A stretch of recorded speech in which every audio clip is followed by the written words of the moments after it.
প্রত্যেকটা বড় business owner কিছু সিক্রেট সম্পর্কে জানা, যারা ছোট ছোট ছোট বিজনেস ওনাদের কাছে হাইড রাখা হয়। আর এই সিক্রেট গুলোর উপর ডিপেন্ড করে যে কোনো একটা বিজনেস আসলে রিয়েল লাইফে কতখানি সাকসেসফুল হবে, কতখানি সাকসেসফুল হবে না। আর গোটা পৃথিবীতে আমি প্রথমে যাবতীয় সিক্রেট গুলোকে একটা স্টেপ করে ইকুয়েশনে প্রকাশ করতেছি। এই জিনিসটাকে আমরা বলতেছি দ্য স্কেলিং ইকুয়েশন। তো স্কেলিং ইকুয়েশনের টোটাল দুইটা পার্ট আছে। প্রথম পার্টটা হলো কিরকম, যে একটা পার্ট আমাকে ইনক্রিজ করা লাগবে, খালি বাড়ানো লাগবে। আর সেকেন্ড পার্ট আছে যেটা ডিক্রিজ করা লাগবে, আমার খালি কমানো লাগবে। আর এই দুইটা পার্ট মিলাই আমি আমার স্ক্রিনটা শো করতেছি। স্ক্রিনের মধ্যে যদি কি দেখেন, যে টোটাল স্ক্রিনে আমার টোটাল 6টা ভেরিয়েবল আছে। 6টা ভেরিয়েবল মধ্যে আমার কিরকম, যে একটা কাস্টমার, সেকেন্ড হলো আমার প্রফিট, 3 নম্বর হলো আমার রিলায়েবিলিটি। আবার নিচের দিকে আরো 3টা ভেরিয়েবল আছে, যে কস্ট, দেন আমার stress and then risk. Total মিলে 6টা ভেরিয়েবল। আর যেটা আমি সবার শুরুতে বললাম যে আমার একটা পার্ট থাকবে খালি ইনক্রিজ করা লাগবে, আর একটা পার্ট থাকবে ডিক্রিজ করা লাগবে। উপরে যে কয়টা পার্ট আছে সবগুলো আমার ইনক্রিজ করা লাগবে। যেমন আমার কাস্টমার, আমি যদি একটা বিজনেসে ধরি আমার 20টা কাস্টমার আছে, যদি আমার কাস্টমারটা যদি আমি 40 জন করে ফেলি, তখন আমার বিজনেস অটোমেটিক ডবল হয়ে যায়। যদি আমার কাস্টমার, আমার কি একটা বিজনেসে পার পার প্রোডাক্ট বা পার সার্ভিস আমার যদি একটা প্রফিট যেটা থাকে, সেই প্রফিটটা আমি যদি দ্বিগুণ করতে পারি, আমার বিজনেসের অ্যামাউন্ট দ্বিগুণ হয়ে যায়। আমি যদি আমার বিজনেসের রিলায়েবিলিটি বাড়াতে পারি, এটা অবশ্যই কেউ ডাইরেক্টলি ইনভলভ করে না, কিন্তু কি বলে ইনডাইরেক্টলি আমাকে ইনার ফ্রিডম দেয়, যেটাকে আমি কি বলে ওই সেম টাইমে আমার বিজনেসটা ডবল এক্স করতে পারি। আবার নিচের দিকে যেগুলো আছে যেটা বললাম, এগুলো সবগুলো আমার ডিক্রিজ করার জন্য। কস্টের অ্যামাউন্টটা আমি যদি একটা বিজনেসের কস্ট যদি অর্ধেক করতে পারি, তখন আমার বিজনেস ডবল হয়ে যায়। স্ট্রেসের অ্যামাউন্টটা আমি যদি আমার বিজনেসের স্ট্রেস অর্ধেক করি, তখন আমার বিজনেস স্টিল আমার ওই সেম টাইম আমি ডবল কাজ করতে পারি, তার মানে আমার বিজনেসটা ডবল হয়ে যাচ্ছে। রিস্ক নেওয়ার ক্ষেত্রে আমি কি, এটা ইনডাইরেক্ট, এটা বলতে গেলে একটা ইনডাইরেক্ট জিনিস, যেটা কিনা আমার বিজনেসটাকে হেল্প করে, যেটা আমি শর্ট টার্মে যদি উইন না করে লং টার্মে আমি যদি একটা গেম প্লে করতে পারি, এবং আমার বিজনেস যদি অনেক লম্বা সময় টিকে থাকে এবং অনেক লম্বা সময় তার মার্কেট উপরের দিকে থাকে অবভিয়াসলি। তো এই জিনিসটা এখন, এই টোটাল যে 6টা ভেরিয়েবল, 6টা ভেরিয়েবল আমি এখন একটা একটা করে ব্যাখ্যা করবো। আর প্রত্যেকটা ভেরিয়েবল আমি আলাদা আলাদা করে একটা ভিডিও মানে কি আপলোড করবো। তো যদি কি বলেন প্রত্যেকটা মানে কি প্রত্যেকটা ভেরিয়েবল সম্পর্কে আরো ডিটেলস জানতে চান, তো অলরেডি মনে করেন আমি যদি এই ভিডিওটা আপনি যদি ফিউচারে দেখে থাকেন, তো একটা প্লেলিস্ট আপলোড করা আছে। আর যদি কেউ ফিউচারে না দেখে থাকেন, তাহলে ফলো দিয়ে রাখেন, যেতে পারে কি বলে ফিউচারে যখন কি প্রত্যেকটা টপিক আমি কভার আপ করবো, তখন আপনি ভালো করে সবগুলো ক্যাচ আউট করতে পারেন। প্রথম পার্টটা হলো কাস্টমার। কাস্টমার ক্ষেত্রে কিরকম, এখানে আমরা খালি একটা জিনিস চেক করি যে কোন আমার কাস্টমারকে আমি কতখানি বাড়াতে পারছি।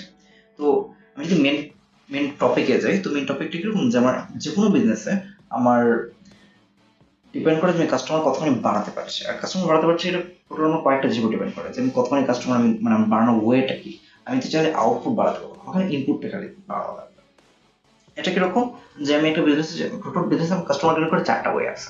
পোস্ট করা কন্টেন্ট, সেকেন্ড আমার রিচ আউট করা, কল করা হতে পারে, মেসেজ করা হতে পারে, ইমেল করা হতে পারে, আমার পরিচিত অপরিচিত যে কাউকে রিচ আউট করা। 3 নম্বর হলো অ্যাডভার্টাইজিং করা, Facebook advertising, Instagram advertising, LinkedIn বা যে কোনো জায়গায় অ্যাডভার্টাইজ করা। 4 নম্বর রেফারেল, যে আমার বিজনেস এতটাই ফেমাস যে আমার কোনো অ্যাডভার্টাইজিং করা লাগছে না, যে আমার হয়ে আমাকে থার্ড পার্সন বা ফোর্থ পার্সন ওই তাদের কাছ থেকে আমি কথা শুনে শুধু বিশ্বাস করে পাচ্ছি কি বিজনেস আসলে আমি ভালো, আমার ওখান থেকে জানি নেওয়া উচিত। এগুলো হলো আমার কি কাস্টমার। দেন এই কাস্টমারগুলো আমার গেইন করার এখন আমার কি বলে, আমি কিভাবে আমি কাস্টমার অ্যামাউন্ট বাড়াবো, এটা ডিপেন্ড করে আমার কি আমরা 3টে স্টেপ ফলো করি। 3টে স্টেপ ফলো করে কি কি, যে প্রথমত না মোর, আমরা কতক্ষণে কি বললেন, যদি আমরা সেম টাইমে যদি মোর বলতে কিরকম, যদি আমরা যদি 4টা উদাহরণ আমি ধরি। প্রথমটা যদি কন্টেন্টে পোস্ট করতে থাকি, যদি আমি কি সপ্তাহে হয়তো কি বলে একটা করে কন্টেন্ট পোস্ট করি, তবে কি বলি সপ্তাহে একটার জায়গায় সপ্তাহে আমি যতক্ষণ বিজনেস স্কেল করতে চাই, তখন আমার বিজনেস আমি একসাথে 10x করতে চাই, বা আমি কাস্টমার অ্যামাউন্ট 10x বাড়াতে চাই, তোমার সপ্তাহে একবারের জায়গায় 10টা করে পোস্ট করা। 10টা করে পোস্ট বলতে কিরকম হবে, যে কি আমার পোস্টটা কিন্তু কি এমন না যে আমার টানা 10টা করা লাগবে। এটা বলতে গেলে কিরকম, যে আমার ওই সেম পোস্টটা আমি আলাদা আলাদা করে আমার রেকর্ড করা লাগবে না, আলাদা স্ক্রিপ্ট করা লাগবে না। বর্তমানে যে এডিটিং এর সময় আসছে, আমি কি একই ভিডিও আমি আলাদা আলাদা ফরম্যাটে, রিলস আকারে বা ওই লং ফরম্যাটের ভিডিও আমি শর্ট শর্ট করে মানে কি 3-4 মিনিটের একটা ভিডিও, আরেকটা 3-4 মিনিটের ভিডিও, আরেকটা 3-4 মিনিটের ভিডিও করে আপলোড করতে থাকে। আবার ওই 3-4 মিনিটের পর কি একটা 7 মিনিটের ভিডিও, একটা 7 মিনিটের ভিডিও, আবার কি একসাথে একটা বড় একটা কমপ্লিশন 30 মিনিটের। এটা কিন্তু আমার হয়তো ওই উইকে একবার রেকর্ড করা লাগে, আর এই একটা রেকর্ড কিন্তু বারবার নেওয়া। সেকেন্ডে আমি যদি রিচ আউটের কথা বললাম, যে কি আমি যদি কল করে মেসেজ করা বা ইমেল করা, আমি যদি 10 জনকে মেসেজ করতে থাকি, তোমাকে 100 জনকে মেসেজ করা, মানে সোজা যত বেশি করে করতে থাকে। অ্যাডভার্টাইজিং এর ক্ষেত্রে আমি যদি কি বলে $100 স্পেন্ড করি বা $50 স্পেন্ড করি, তো এই অ্যামাউন্টটা বাড়ায় দেওয়া, দেখুন কি $50 স্পেন্ড করি তাহলে $500 করা। যত বেশি মানুষের কাছে অ্যাডভার্টাইজ যাবে, আমার যদি কি কনভার্সন রেটটা যদি সেম থাকে, আমাকে সেম অ্যামাউন্ট অফ মানুষকে আমি রিচ আউট করতে বলে সেম অ্যামাউন্ট অফ পার্সনকে আমি কাস্টমার কনভার্ট করতে পারবো। সেকেন্ড জিনিসটা হলো যে কি মোর বেটার নিউ। তো বেটার জিনিসটা আমরা কিভাবে করি, যে যদি আমরা দেখি যে কি আমরা আসলে বেশি করতে পারছি না, এটা বলতে হলে কোন সময় যে কি ইনস্টাগ্রামের মতো জায়গায় যেখানে কি হলো আপনাদের দিনে 2টা বেশি পোস্ট করে, তখন আমার রিচ আউটের অ্যামাউন্টটা কমতে থাকে। তখন আমরা কি করি যে কি অ্যামাউন্ট আমার যতখানি করে বেটার করা যায়, বেটার করা যায় বলতে একটু যদি আমি ইউটিউব ভিডিও বানাই বা ইনস্টাগ্রাম ভিডিও বানাই বা যে কোনো কিছু করি, বা ন্যাচারাল সবার পোস্টিং এর কথা বলতেছি, আমি যা করতেছি আমার স্ক্রিপ্টেড অ্যামাউন্টটা বেটার করা, আমার থাম্বনেল বেটার করা, আমার যা করতেছি বেটার করা। রিচ আউটের ক্ষেত্রে যদি কেউ ফোনে কল দেওয়া বা হোক বা মেসেজ করা হোক, আমি সেখানে স্ক্রিপ্টটা বেটার করা, আমার কথা বলার মধ্যে কি করে ভালো করে ভালো ভালো প্রশ্ন সাজায় রাখা, এই জিনিসগুলো। অ্যাডভার্টাইজিং এর ক্ষেত্রে ভালো ভালো ছবি ইউজ করা, আমার যে কপি রাইটিংটা আছে সেটা বেটার করা। আর লাস্টে রেফারের ক্ষেত্রে না যায়, কিন্তু কি বলবো আমার প্রোডাক্টটা এত বেশি ভালো বানানো যেতে পারে, কি বলে রেফারটা এরকম ভাবে কাজ করেছে যেমন প্রোডাক্টটা এত বেশি ভালো বানানো যাতে অন্য মানুষ আমাকে রেফার করে, বেটার করা। আর 3 নাম্বার হলো এই মোর বেটার নিউ। তো নিউ বলতে গেলে আমরা কোন সময় করি, যদি আমার একটা প্রোডাক্ট আমি কোনোভাবে বেশিও করতে পারছি না, এটা বেটারও করতে পারছি না, যেটা বললাম যে ইনস্টাগ্রাম মতো জায়গায় যে আমি দিন 2টা বেশি পোস্ট করতে পারি না, বা করলাম আর কি ওটা আসলে ভালো ফল দেয় না, তখন আমরা কি করি পোস্টটা আমরা বেটার করা ট্রাই করতে। এবং ধরুন যে কি বেটার আর করতে পারছি না, তখন আমরা কি করবো যে কি নতুন নতুন জায়গায় ট্রাই করা। যেমন আমি যদি কি ইনস্টাগ্রাম আমার ফুল ফুল হয়ে যায়, তখন ফেসবুক ট্রাই করা। ফেসবুক যদি আমার ফুল হয়ে যায়, তখন কি করবো আমি হয়তো টিকটক, লিঙ্কডইন এইসব জায়গাগুলো একটা ট্রাই করতে হবে। আর এইভাবে আমরা কাস্টমারের অ্যামাউন্টটা কি করে অনেক লেভেলে বাড়াই দিতে পারি। স্কেলিং ইকুয়েশনের দ্বিতীয় ফ্যাক্টরটা হলো প্রফিট। প্রফিট বলতে আমরা দেখুন 2টা জিনিস আছে, যে প্রফিট কিন্তু মেইন জিনিসটা রেভিনিউ মাইনাস কস্ট। আমরা যেহেতু কি বলে অলরেডি কস্টে একটা সেকশন আছে, তো আমরা এখানে রেভিনিউ কথা বলি। তো রেভিনিউ ক্ষেত্রে আমরা এখানে একটা জিনিস আমরা খেয়াল রাখি, একটা জিনিস কিন্তু অনেক ইম্পর্টেন্ট একটা বিষয়, কিন্তু একটা সিম্পল বিষয়। সিম্পল বিষয়টা কি, যে আমার প্রাইস বাড়ানো, এটাই একমাত্র রেভিনিউ বাড়ানো। রেভিনিউ এখন কি বলে, এখন একটা কাইন্ড অফ অকওয়ার্ড মনে হতে পারে, কিন্তু মনে করি আচ্ছা ঠিক আছে, আমি যদি আমার কোনো একটা প্রোডাক্টের ভ্যালু হয় তোমার $500, আমি এটা $700 করে দিলাম, অত কঠিন তো কিছু না। কঠিন ওই জায়গাটাতে, বাস ওই জায়গায় খাবেন। তো কথাটা কিরকম, যে এখানে একটা ম্যাট্রিক আছে, ম্যাট্রিকটা আমার প্রপারলি ফলো করা লাগে। ম্যাট্রিকটা কিরকম, যে আমি একটা বিজনেসে যতক্ষণ আমার প্রোডাক্টের কোয়ালিটি ডিপেন্ড করতেছে, যদি প্রোডাক্টের কোয়ালিটি 2 গুণ কি বলে বাড়াই দিই, তখন কি বলে প্রোডাক্টের প্রাইস 4 গুণ বাড়াতে পারবো। যদি প্রোডাক্টের কোয়ালিটি 3 গুণ বাড়াই দিই, তখন প্রোডাক্টের প্রাইস 9 গুণ বাড়াতে পারবো। যদি প্রোডাক্টের কোয়ালিটি 4 গুণ বাড়াই দিই, তখন প্রোডাক্টের প্রাইস আমি 16 গুণ বাড়াতে পারবো। আর এটা বলতে গেলে একটা স্কোয়ার রুট হিসেবে বাড়তে থাকে এক্সপোনেনশিয়াল রেটে। আর এই ইকুয়েশন আমি অলওয়েজ ফলো করা লাগে। এটা কিছু ফলো করা লাগে যদি মনে করে যে এটা মানুষ 2টা ক্ষেত্রে মিস্টেক করে কিরকম, যে প্রথমটাতে একটা কি হয় যে মানুষ প্রোডাক্টের কোয়ালিটি বাড়ায় কিন্তু দাম বাড়ায় না, যেটা কিনা আমার বিজনেস গ্রো করবে না, কোনোদিনই গ্রো করবে না। আর সেকেন্ডে আমরা কি করে, যে কি মানুষ বিনা কারণে প্রাইস বাড়ায় দেয়, যেখানে আমার অলরেডি যে কি ওল্ড কাস্টমার যারা আছে তারা নাম্বার তারা সরে যেতে থাকে, তারা যখন সরে যেতে থাকে, সেকেন্ড তারা যদি সরে নাও যায়, তখন কি করে তারা আমার বিজনেস সম্পর্কে দুর্নাম শোনায় বেড়ায়। কারণ এই যে অন্য আমার যে কম্পিটিটর বিজনেস গুলো আছে তারা আমাকে সেম রেট চার্জ করতেছে, প্লাস আমার যে বেশি ভ্যালু দিচ্ছে বা আমার সমান ভ্যালু দিচ্ছে, কিন্তু আমার চেয়ে কম দামে। তো অফকোর্স হয় তারা সরে যাবে, না যদি থাকেও জাস্ট বিকজ আমি কি বল আমার সাথে অনেকদিন ধরে আছে লয়াল থাকা, আমার সম্পর্কে অন্য জায়গায় রেপুটেশন খারাপ করে বেড়াবে, যার জন্য অন্যকে আমার সাথে কাজ করতে চাবে না। তো এই জিনিসটা বলেছে মাথায় রাখবে, যদি কি এটা সিম্পল, আমার প্রফিট বাড়ানোর একটা ওয়ে, যদি মানে প্রফিটের ক্ষেত্রে রেভিনিউ চিন্তা করি, আমার বাড়ানোর একটা ওয়ে, সেটা হলো আমার কি বলে প্রাইসটা বাড়ায় দেওয়া। আর প্রাইসটা বাড়ানোর মানে কি একটা লজিক্যাল ওয়ে কি, আমার কোয়ালিটির সাথে প্রাইসটা ম্যাচ রাখা। যদি কোয়ালিটি 2 গুণ বাড়ে, প্রাইস আমার 4 গুণ বাড়বে। যদি আমার কোয়ালিটি আমি 3 গুণ বাড়াই, আমার প্রাইস 9 গুণ বাড়বে। এভাবে করে বাড়তে থাকে আর কি। আর এভাবে করে আমি প্রফিট অলওয়েজ বাড়াতে পারবো। আর বাইতে আমি যখন প্রফিটের কথা বলতেছি, প্রফিট কিন্তু বোঝাচ্ছি না যে টোটাল বিজনেসের প্রফিট। প্রফিট বলতে আমি এখানে বোঝাচ্ছি যে কি আমার পার সার্ভিস বা পার প্রোডাক্ট, এটার কথা। স্কেলিং ইকুয়েশন 3 নম্বর ভেরিয়েবল, যেটা 3 নম্বর ভেরিয়েবলটা হলো রিলায়েবিলিটি। রিলায়েবিলিটি বলতে কিরকম, যে আমার বিজনেস যদি মনে করেন যে আমার একটা অ্যাক্সিডেন্ট হয় বা আমার কিছু একটা হয়ে যায়, বা আমি যদি কোনো বিজনেস অনুপস্থিত থাকি বেশ কয়েকদিন, তখন আমাকে ছাড়া আমার বিজনেস কতদিন গ্রো করতে পারবে। এটাই হচ্ছে আমার একটা বিজনেসের রিলায়েবিলিটি। তো এই জিনিসটা কয়েকটা জিনিসের উপর ডিপেন্ড করে, মেনলি একটা জিনিসের উপর ডিপেন্ড করে সবচেয়ে বেশি, আমার টিম ফরমেশন, আমার ম্যানেজিং স্কিল, আমার লিডারশিপ স্কিল। তো এটা বলতে গেলে কিরকম, প্রথম জিনিসটা বলবো ট্রান্সফরমেশনাল লিডারশিপ বলতে কিরকম, এটা এমন একটা জিনিস যে আমি আমার বিজনেসে যারা যারা আছে বা আমার আন্ডারে যদি এমপ্লয় থাকে, যদি থাকে, তো তাদেরকে অলওয়েজ অর্ডার অ্যারাউন্ড না করা, তাদেরকে কাজ ফিগার আউট করতে হেল্প করা। তো অর্ডার অন করা আর কাজ ফিগার আউট করতে হেল্প করার মধ্যে পার্থক্য কি? যদি মনে করেন আমার আন্ডারে একটা আমার একটা এমপ্লয় আমার আন্ডারে আছে, তো আমি তাকে অলওয়েজ বলে বেড়াই যে কি এটা করা লাগবে, এটা করা লাগবে, এটা করা লাগবে। এখন ধরে নিই কোনো কারণে আমি আমার বিজনেসে নাই 7 দিনের জন্য, তো এই 7 দিন এ কিন্তু জানে না যে কি করা লাগবে, কি করা লাগবে, কি করা লাগবে, কারণ আমি তো অলওয়েজ অর্ডার দিয়ে বেড়াইছি। তো এটার জন্য সে যখন সেটা ভুলে যাবে, তখন কি করবে, সেই 7 দিন আমার বিজনেস স্টপ হয়ে যাবে। কিন্তু হোয়াট ইফ আমি তাকে এরকম শিখাই দিই যে কাইন্ড অফ একটা কোচিং টাইপ সিস্টেম করি আমার বিজনেসে, যে আমার বিজনেসে স্পেসিফিক এই সিচুয়েশনে যদি এরকম একটা সিচুয়েশন হয়, তখন তুমি এরকম একটা, মানে কি, আমি সবগুলো তাকে জানাই দিলাম যে এরকম একটা যদি প্রবলেম ঘটে, এরকম একটা রিয়াকশন, এরকম একটা প্রবলেম ঘটে, এরকম একটা রিয়াকশন। আমি তাকে কিছু বলছি না যেরকম করা লাগবে, কিন্তু আমি তাকে বলে দিলাম যদি এরকম প্রবলেম আসে তখন এটা করা লাগবে, এরকম প্রবলেম আসলে এটা করা লাগবে। তখন এটা ক্ষেত্রে কি হবে, যদি আমি 7 দিনের জন্য নাও থাকি, যদি আমার বিজনেস কোনো ক্রিটিক্যাল প্রবলেম না হয়, তবে যেসব প্রবলেমগুলো থাকবে আমার আন্ডারে যে এমপ্লয়টা আছে সেগুলো সব হ্যান্ডেল করতে পারবে। দেন সেকেন্ড কথা হলো যে টিম ফরমেশন সম্পর্কে যেটা বলছিলাম, টিম ফরমেশনের ক্ষেত্রে একটা রেশিও আমরা মেনটেন করি 5:1। 5:1 বলতে কিরকম, যে আমরা প্রত্যেকটা যখন আমরা 5জন মেম্বার রিক্রুট করি, 5টা মেম্বার রিক্রুট করার পর একটা ম্যানেজার, এটাই এটা হলো কি বলে আমার টিম ফরমেশন সিস্টেম। যেমন যদি 5টা মেম্বার নিই, আমার প্রথম 5জনের ক্ষেত্রে আমার ম্যানেজার আমি নিজে হতে পারি, ঠিক আছে, যার ক্ষেত্রে আমি লিডারশিপ স্কিল আমি তাকে প্র্যাকটিস করাচ্ছি। সেকেন্ড ক্ষেত্রে আমি কি করা লাগবে, যে কি আমার আন্ডারে যখন আমি আরো মনে করি 5জন লোক, তখন আমাকে একটা এক্সট্রা ম্যানেজার রাখা। আর হ্যাঁ, এখানে একটা বড় একটা ইম্পর্টেন্ট ফ্যাক্টর হচ্ছে কি, আমি যখন যে কাজ করতেছি, যখন যাকে ট্রেন করতেছি, সবগুলো রেকর্ডেড করে রাখা। এগুলো রেকর্ড করে রাখার লাভ রিজনটা কি, কারণ নেক্সটে যখন কি একটা ম্যানেজার আসবে, সেম কাজগুলো তাকে আমাকে বুঝাই দেওয়া লাগবে। এখন বুঝিয়ে দিলাম অসুবিধা নাই, কিন্তু মনে করি থার্ড একটা ম্যানেজার আসবে, যখন আমার টিমের সাইজ 15 হবে, তখন আমার থার্ড একটা ম্যানেজার আসবে, যখন আমার টিমের সাইজ 20 আসবে, তখন আমার ফোর্থ একটা ম্যানেজার আসবে। তো ওই সময় আমি কি করবো, তখন কি আমার বারবার কি বলে তাকে টাইম স্পেন্ড করতে থাকবো না। আমি যদি ছোট একটা রেকর্ডের ভার্সন তাকে ধরাই দিই, তখন সে করবে ওইটা বারবার, মানে কি ওই জিনিসটা কি বলে রিওয়াচেবল হয়ে যায়, ওটা আমার কাছে একটা লেভারেজ।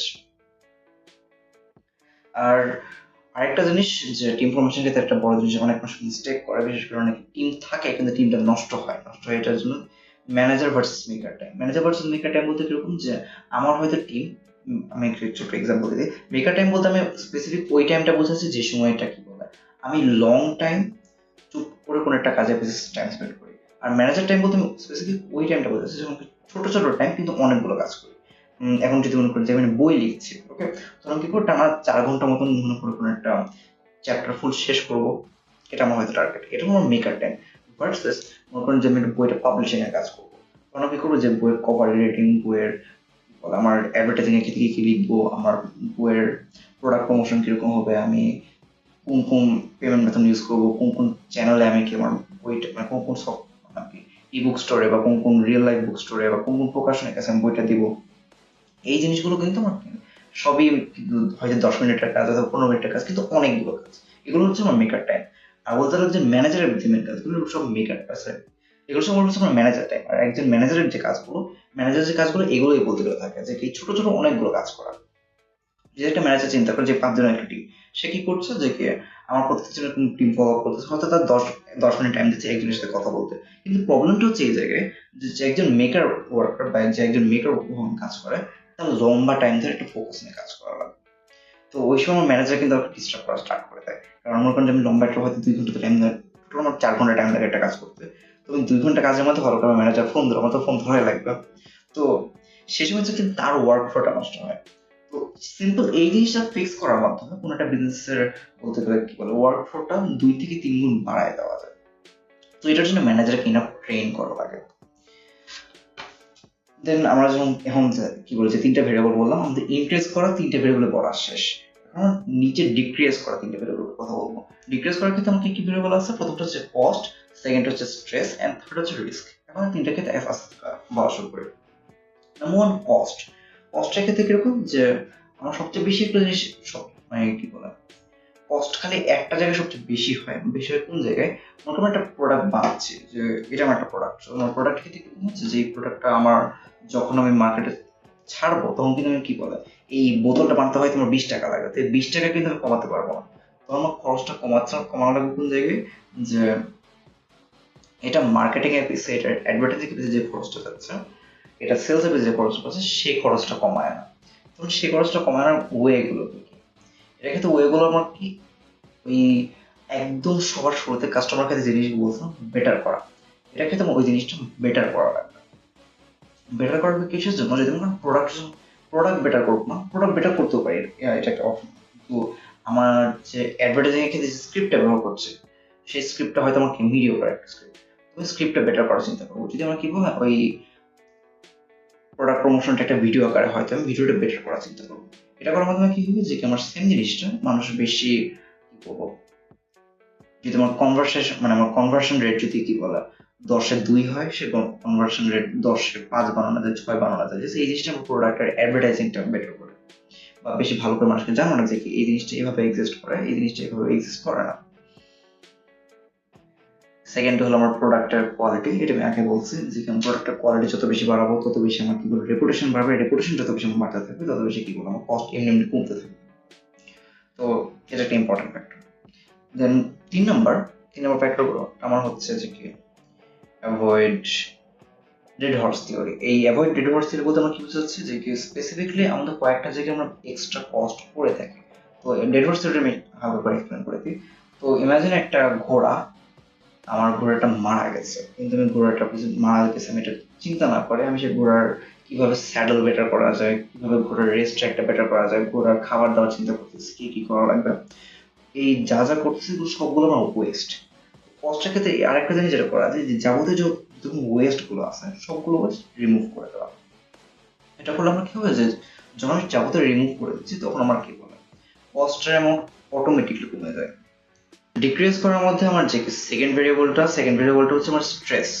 স্ট্রেস বলতে কিরকম যে আমার টোটাল কাজ যতগুলো আছে সেই কাজগুলো আমার কিভাবে আমার মানে হয়তো আমি সেম কাজগুলো করবো কিন্তু সেম কাজগুলো স্ট্রেসটা যাতে না থাকে। তো এটা ক্ষেত্রে একটা জিনিস কি যে মানুষ হয়তো অনেক সময় কি বলে দিনে হয়তো অনেকে আছে যে কি 10-12 ঘন্টা কাজ করেন, ইনফ্যাক্ট আমার ভিডিও যারা যেতেছে তাদের মধ্যে হয়তো অনেকে 10-12 ঘন্টা কাজ করেন, কিন্তু সে 10-12 ঘন্টা কাজ করে সেগুলো রেজাল্ট পান না। তো এটা ক্ষেত্রে যে জিনিসটা হয় যে কি আমরা সেই যে অনুযায়ী প্রায়োরিটাইজ করার কথা সেই অনুযায়ী আমরা প্রায়োরিটাইজ করি না। এটার ক্ষেত্রে আমরা এই জিনিসটা বলবো যে আমি প্রপারলি প্রায়োরিটাইজ করতে শিখাম। এটার ক্ষেত্রে একটু লিস্ট বানিয়ে নিতে পারেন যে আমার যতগুলো কাজ আছে এইটা হলো একটা এস র্যাঙ্ক কাজ, এটা হলো একটা এ র্যাঙ্ক কাজ, এটা হলো একটা বি র্যাঙ্ক কাজ, এটা একটা সি র্যাঙ্ক কাজ। তাহলে আমরা কি করবো যে টোটাল যে টোটাল হয়তো আমার 5টা বা 4টা সেক্টর হলো, যে কটা সেক্টর হচ্ছে সবার নিচে যে সেক্টর গুলো যেগুলো হয়তো আমার ইউজলেস লাগতেছে যেমন করার জন্য আমার এনার্জি ড্রেন হচ্ছে না বেশি, আমি কি করবো ডেলিগেট করা বলতে কিরকম যে হয়তো আমি কি বলে আস্তে আস্তে এমপ্লয় নিয়োগ দেওয়া বলতে গেলে হয়তো আমি ধরে নিলাম আমি একটা বুক রাইটার, বুক রাইটারের ক্ষেত্রে আমি যে আগে একটা কথা বলছিলাম যে ম্যানেজারের ক্ষেত্রে যে আমার বইয়ের অ্যাডভার্টাইজিং এইসব কাজের জন্য আমার আলাদা টাইম স্পেন্ড করা লাগে। বাট হোয়াট ইফ আমি যে র্যান্ডম একজন পার্সনকে নিলাম যে অলরেডি ওই সব যেগুলো পারে তার কাছে সবগুলো কাজ ধরাই দিলাম ভার্সেস তাকে কয়টা টাকা ধরাই দিলাম। এটার জন্য কি হবে যে সে আমার টাইম অনেকখানি বাঁচাই দিবে, প্লাস যেটুকু টাকা কি বলা এই টাইমটা বাঁচছে ওই টাইমটা আমি আমার নিজের কাছে যে কাজটা আমি আসলে করা উচিত সেই কাজে আমি প্রপারলি ফোকাস করতে পারবো। এটা একটা ইম্পর্টেন্ট বিষয়। স্ট্রেসের ক্ষেত্রে বলতে গেলে এই একটা জিনিস আছে।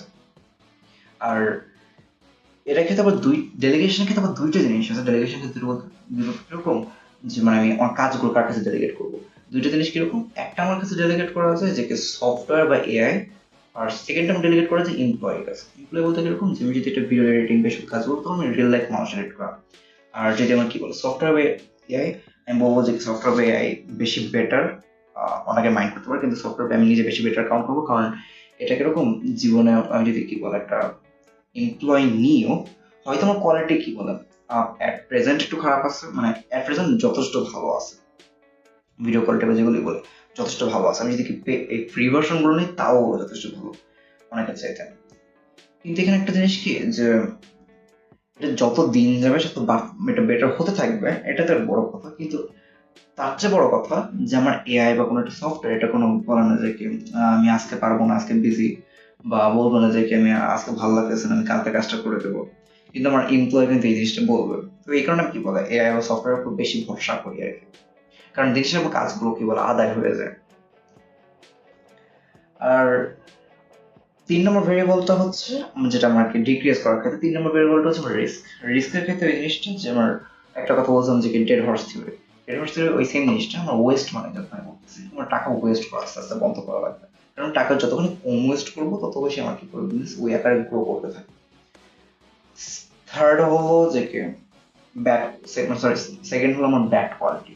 ব্যাড কোয়ালিটি বলতে এরকম যেমন ওই যে এখানে হয়তো এটা অলরেডি উল্লেখ করছি যে আমার একটা প্রোডাক্ট যত বেশি খারাপ হবে তখন কি হবে যে মানুষ ওটা সম্পর্কে বদনাম বাইরে রটাতে থাকবে, যখন মানুষ বদনাম রটাতে থাকবে তখন আপনি স্লোলি দেখবেন যে কি আমি মার্কেটিং এর পিছনে হয়তো অ্যাডভার্টাইজিং এর পিছনে সেম অ্যামাউন্ট মানে কি টাকা খরচ করে যাচ্ছে কিন্তু আস্তে আস্তে লিডের অ্যামাউন্ট কমে যাচ্ছে। এখন লিডের অ্যামাউন্ট কমতে থাকে কিসের জন্য? ওই যে মানুষ গসিপিং করা স্টার্ট করে, মানুষ কিন্তু আপনার নামে দুর্নাম ছড়ায় দেয়।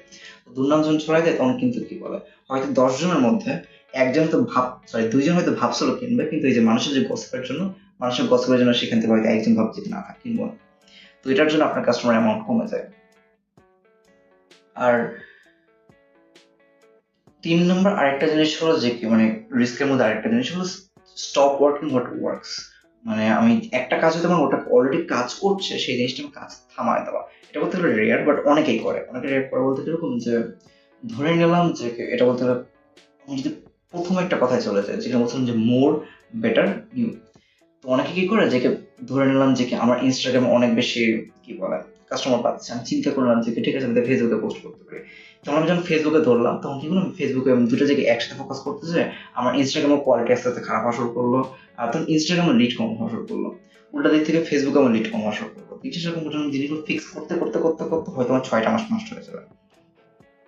তো এই জিনিসটা হচ্ছে আমার রিস্ক, যে আমি যত বেশি কি বলে স্টপ ওয়ার্কিং হোয়াট ওয়ার্কস। আমার ইনস্টাগ্রামে হয়তো কাজ করছে সেই জিনিসটা আমি বন্ধ করে দেওয়া যেটা কাজ করছে।